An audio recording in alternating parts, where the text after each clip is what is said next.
From the studios of Farm Journal Broadcast, this is AgDay.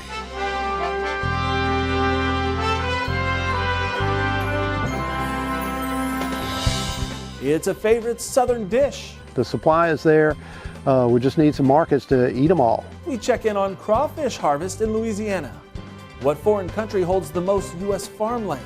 The answer is in China, as Beijing returns to making big buys of U.S. corn. That's going to be an attractive buying opportunity. Why now? We get some answers on AgDay. Good morning, I'm Clinton Griffiths. China appears to be in the market for a lot of U.S. corn, making several big buys last week. Now, over a series of 4 days, USDA announcing 4 separate flash sales to Beijing, totaling more than 2 million metric tons, or just over 83 million bushels. AgDay's Michelle Rook joins us now. Michelle, what's behind China's sudden interest in U.S. corn? Clinton, China was largely absent in the U.S. corn export market last year after record purchases of 846 million bushels in the 2020-21 marketing year. However, there were rumors the last few weeks of China corn purchases, and it was finally confirmed with last week's flash sales. Market experts say it's a combination of factors, but China needs the corn with rising demand post-COVID and their high corn prices at nearly $10.50 a bushel.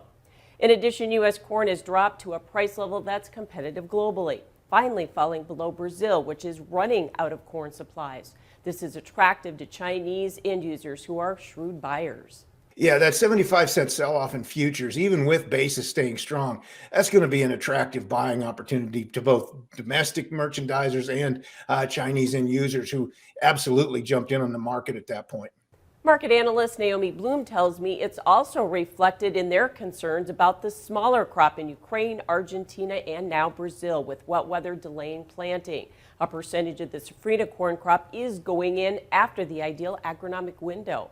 And that's significant for that South American crop just because that puts it more at risk to then be in that hot and dry spell. That always happens at that later time of year for the second crop corn, also potentially early frost. And that may also mean China is not done buying U.S. corn, as it will be 3 to 4 months until Brazil's second crop corn is ready to be harvested. We know that we're the cheapest corn in the world, and even though geopolitical strains are present between the U.S. and China, I think they're building their reserve back, or they're just getting some stuff on the books.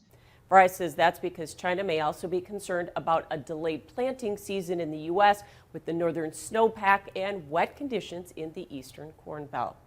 Now, with competitive corn prices, China may not be the only buyer of U.S. corn. And market analysts also tell me, regardless, USDA will need to raise its corn export projections in the next WSDA report.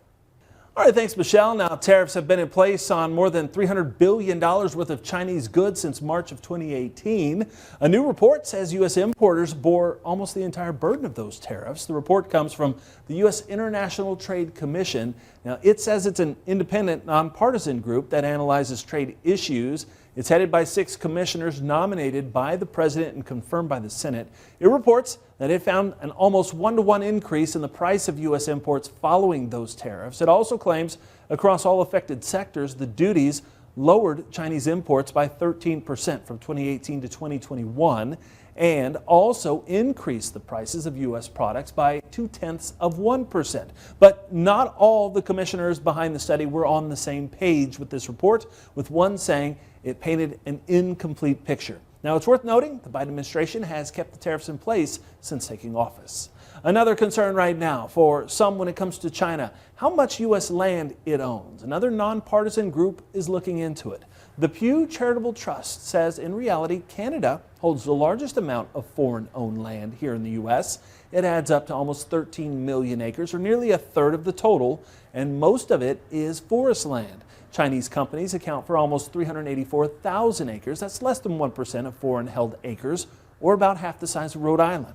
It says much of that land was acquired back in 2013 when a Chinese company bought Smithfield Foods. Russian investors, it says, own just 73 acres. The report used numbers provided by USDA. The U.S. is continuing to push Mexico for answers following its plan to ban U.S. GMO corn imports by the year 2024. As we told you earlier this month, the U.S. Trade Representative's office announced it's calling for technical consultations with Mexico about the issue. Ag Secretary Tom Vilsack was asked about the next steps while addressing a Senate Ag Committee hearing last week. The U.S. Trade Representative's office is reaching out, and I think they're going to begin those preliminary conversations, which is a condition precedent to more formal conversations. There'll be a focus, I think, on the safety of the biotech products. This was raised repeatedly by the President of Mexico. We tried to reassure him that indeed there were literally hundreds of studies on this. And I think we have to continue to press this point because at the crux of his decree is this issue of safety, and we have to overcome that concern. Chief Ag Negotiator Doug McCallop has said Mexico is still granting approvals to applications for new genetically modified plant traits and has said the country appears interested in finding a solution. Spring arrives later today, and meteorologists are already looking at the potential for some moderate to major flooding in some of those key growing areas. Meteorologist Andrew Whitmire joins us with the latest outlook. And how fitting for spring that, again, we dive on into the spring flood outlook released from the National Weather Service. And let's go ahead and dive on into what the Weather Service is predicting here as we start to melt some of that snowpack up across the northern states and out across the Intermountain West. And we're going to be looking at the potential for some moderate to major flooding concerns on the Mississippi from Minneapolis down towards Davenport, all the way down to St. Louis.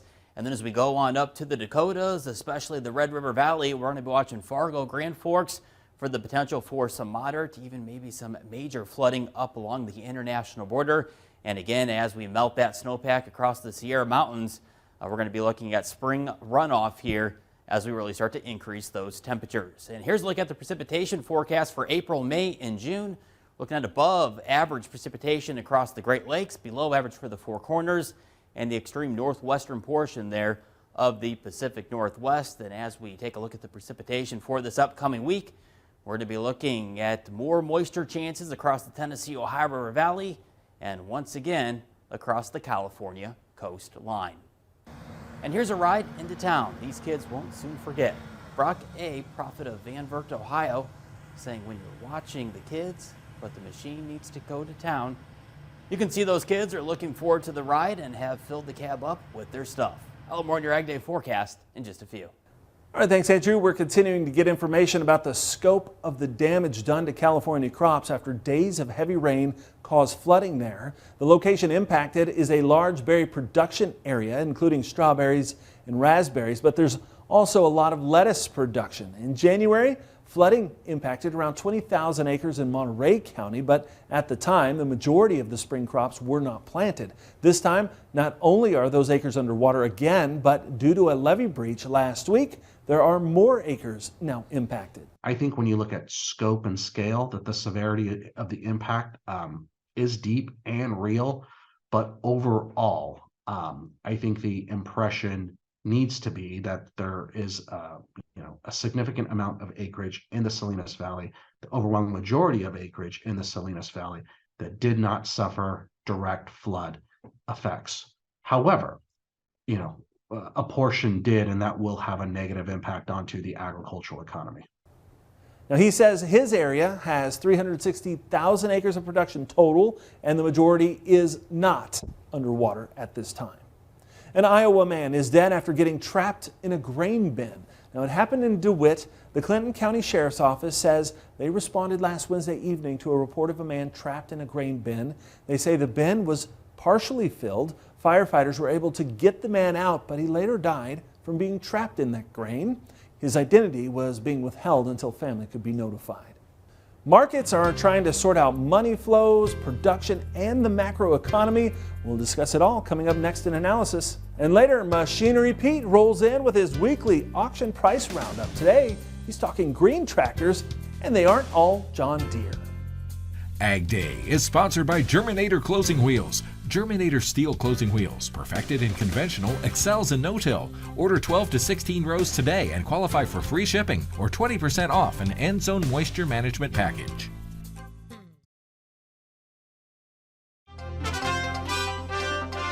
John Deere is selling off its Russian leasing operations. Reuters reporting a Russia-based private equity firm has acquired the Russian leasing arm of Deere. The price was not disclosed. John Deere announced last March it was suspending shipments of machines to Russia. Now, corn managed to make some gains to end last week, thanks in part to China's buying spree. Michelle Rook is back to show us where we're starting this week in Markets Now. And joining us with market analysis, Garrett Toy with Ag Trader Talk. Well, we closed out the week last week, Garrett, with corn and wheat higher. You had soybeans and cattle and hogs all lower. And it was really about money flow and what was going on with the banking situation, wasn't it? Absolutely. The feed grains are relatively insulated from the macro sell-off that you've seen everywhere else. I mean, we broke crude out of this $70, $80 range we had been in. Obviously, these macro concerns have weighed heavily on the livestock market everywhere, but even the soybean complex was not immune from it. But the fact that the money flow, the corn market had seen a lot of its length already removed from the market, and we have a big short in the wheat, tells you that we might have, at least for the near term, gotten as cheap as we're going to be for the time being, especially with corn in the face of the big Chinese purchases that we had last week. Right, and that pullback in price stimulated some of that China corn business. Do you anticipate we're going to see more corn business, export business? That's the good question. It sounds like this purchases are for state reserve stockpiling. They announced some subsidies last week. They were going to encourage soybean production. I think given some of the statistics where the dallion really hasn't moved much on these moves, and it seems like it's Kafka in here buying for reserves. I think they are going to come back in further because they were big buyers of sorghum last week, and that's kind of always been the telltale heart, if you will, as far as their feed grain needs, because if they can pick up some cheap sorghum, they're going to pick up other things as well. So, Garrett, do you think that money flow is going to dominate the ag markets to start this week just because we have this Fed meeting coming up? Absolutely. I mean, the market's still kind of trying to guess which direction the Fed's going to go with rates higher or possibly lower, given the bank collapses last week. All right. Well, thanks. We'll be watching that. That is Garrett Toy with Ag Trader Talk. You can hear our full discussion at agweb.com. We'll have more AgDay coming up. To contact Garrett, call him at 888-745-2020 or find him at agtradertalk.com. The 2023 Bracket Busters Challenge, presented by Case IH, is underway. Who's still in the game? To find out, head to AgWeb now through April 3rd to check the leaderboard.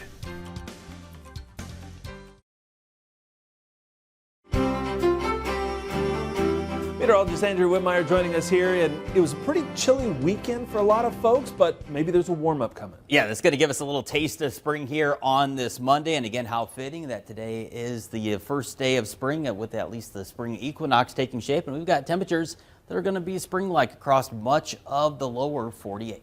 All right, and here's a look at temperatures across the board. Again, feeling like spring across much of the lower 48, especially the Plain states, the Great Lakes states that were in some of that bitter cold for this past weekend. And as we take a look at temperatures, as we round out March here, as we're now in kind of the last 2 weeks of March, we're going to see a continuous cold pattern setting up across at least the western coast. Meanwhile, temperatures are going to stay pretty average. I think we'll get a few days we'll get above seasonal average high temperatures across the Great Lakes, Midwestern states, and above average well across the deep south. Then as we go through at least the first half of April all the way through Easter weekend, we're going to see some of that colder weather off to the west beginning to expand its way at least across the northern states here as we head on into the first half of April, with not really seeing any signs of a warming trend until we get into the second half of next month. This is what we're watching here on this Monday for March 20th. We're watching high pressure to kind of dominate the eastern coast. Meanwhile, we'll be watching again some trough systems developing up across the west, and that'll introduce more moisture chances. And our next system to watch will be another low pressure system digging out of the Rockies. So that'll bring with it another heavy rain producer. And for the Dakotas, that'll bring another round of snow, even though the Dakotas over towards the Twin Cities really don't need any more snow. But unfortunately, Mother Nature has other plans, and as we round out this week, we'll continue to see that low pressure system working its way eastward, bringing with it some more rain chances there across the Great Lakes Midwestern states, and again, continuous snow likely as we round out this week across parts of the Dakotas, even back across the Intermountain West, and staying a little active once again still up across the Pacific coastline there on the West Coast. That's a look around the country. Now let's take a look here at AgDay Select Cities. Going over to Charleston, West Virginia, sunny, high 50, low 25 degrees. Going over to Iowa, sunny with the breeze picking up, high 50 degrees, low 34. And going over to Utah, rain mixing with snow at times.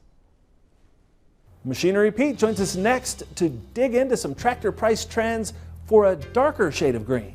And later, crawfish farmers in Louisiana are working hard to bring in the catch as harvest season kicks off. Got equipment to sell privately but tired of scams and hassles? Visit MachineryPete.com and click Sell Mine. MachineryPete.com, the simple and secure way to buy and sell equipment online.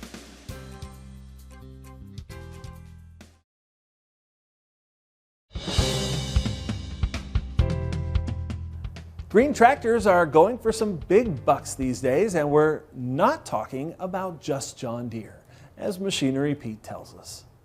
The used tractor market, auction pricing on good conditioned tractors in the mid to high horsepower range, folks, just continues to amaze. Let's highlight a couple very different examples from last week. So last Wednesday, just up the road from me in Goodhue, Minnesota, my great friends at Houghton Auction Service, Todd and the team there, fantastic folks, had a farm auction where they sold this 2021 Fendt Vario 1050 with 857 hours on it. Did have remaining warranty out till January 5th of 2025 or 3,000 hours. This baby sold for $430,000. Now, there's a few different ways to look at this, folks. On the one hand, that's the highest auction price ever on a Fendt tractor. But if you compare it to dealer asking prices, the highest current asking price on a 1050 Vario at MachineryPete.com is $405,000. Butler Machinery up in North Dakota. So $430 hard cash last Wednesday. Really strong price, and I think actually quite indicative, folks, of the growing interest in the Fendt tractor line. And by the way, on that same sale last Wednesday, another Fendt sold, this 2018 1042 Vario with 2,932 hours, and it brought $310K with almost 3,000 hours. That's a third highest auction price ever on a Fendt. Now the day before, if we zip across the country to New Jersey and switch shades of green, my good friends at Dave Equipment Sales, great folks there, they had a little inventory reduction auction and sold this 1999 John Deere 6410 two-wheel drive, only 671 original hours on it, $66,800, folks. Record high auction price there by $12,300. All right, thanks, Pete. Well, crawfish are boiling over in Louisiana as farmers rush to bring in the harvest. We'll check it out next.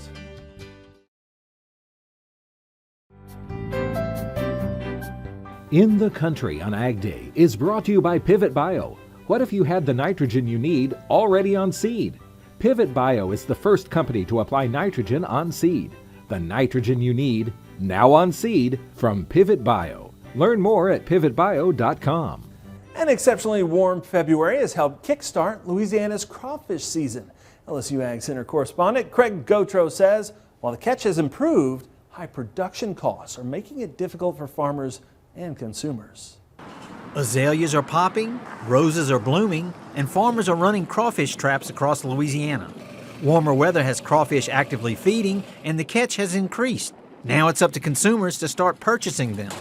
The supply is there. We just need some markets to eat them all.